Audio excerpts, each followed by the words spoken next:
আরো কম। এখানে দেখো, আয় কিন্তু অন্য সময়ের গুলো আরো চাচ্ছে, কম। তাই না? মুনাফা জাতীয় প্রাপ্তি মানে শেষ করে আয়, চলে আসবে। আয় কিন্তু অন্য সময়ের জি স্যার, এর মধ্যে শেষ করেই চলে আসবে। ধারে নগদ বিক্রয়, ধারে বিক্রয়, এটা আয়, ঠিক আছে, কিন্তু এটা কি অন্য সময়ের? হ্যাঁ স্যার। তুমিও থাকো ওখানে, আচ্ছা কাটি ক্লাসে। পুরাতন আসবাবপত্র বিক্রয়, এটা কি আয়? না না স্যার। আচ্ছা, এটাও আয় না, তাহলে আসলেই নাই। তাহলে লিখো মুনাফা জাতীয় প্রাপ্তি শূন্য, 0 টাকা।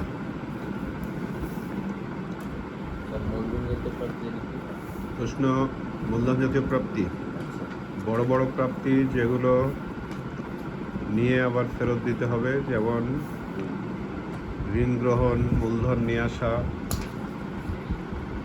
ঋণ গ্রহণ, মূলধন নিয়ে আসা, এগুলো আসবাবপত্র বিক্রয়। বড় বড় প্রাপ্তি, যেগুলো আসবাবপত্র বিক্রয়, এগুলোই মূলধন জাতীয় প্রাপ্তি।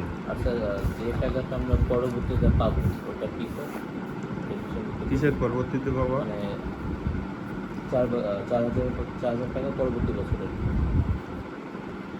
পরবর্তী বছরের যদি যদি তুমি পরবর্তী বছরের এটা যদি তুমি ব্যয় করো, তখন বলবা প্রদান, মুনাফা জাতীয় প্রদান। পরবর্তী বছরের জন্য যদি ব্যয় করো, তোমাকে আমি জিজ্ঞেস করবো কিন্তু সব কিছু একটু পরেই।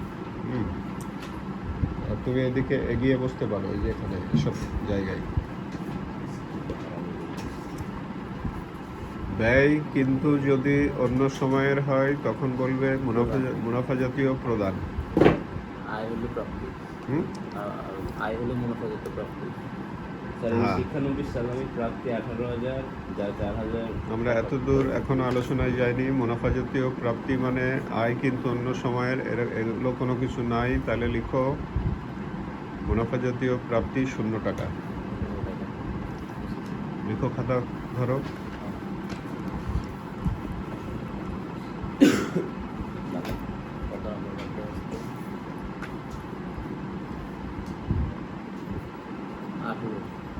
দ্রুত লিখো, তুমি খাতায় লিখবা তো।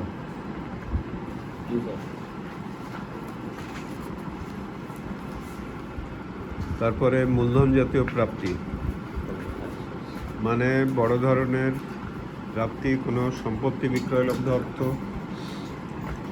ঠিক আছে? সম্পত্তি বিক্রয় লব্ধ অর্থ, ঋণ গ্রহণ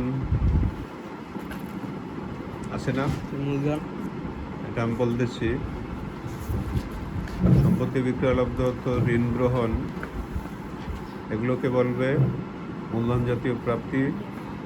দেখো, মূলধন জাতীয় প্রাপ্তি নিম্নরূপ লিখে, প্রথম তারিখে যে মূলধন নিয়ে আসলো না, এটা লিখো মূলধন 4,40,000।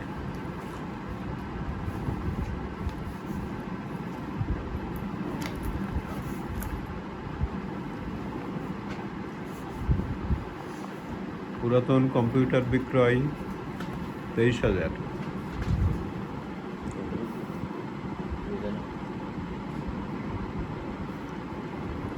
পুরাতন কম্পিউটার বিক্রয় 23,000।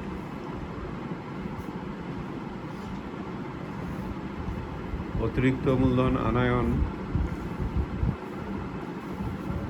50,000।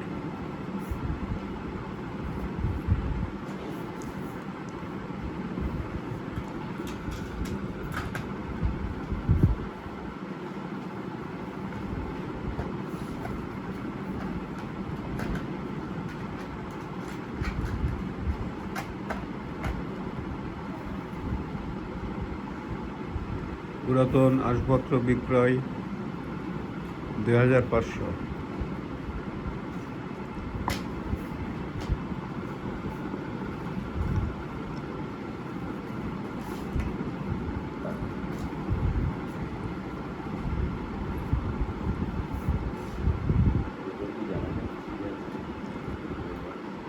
লিখেছ?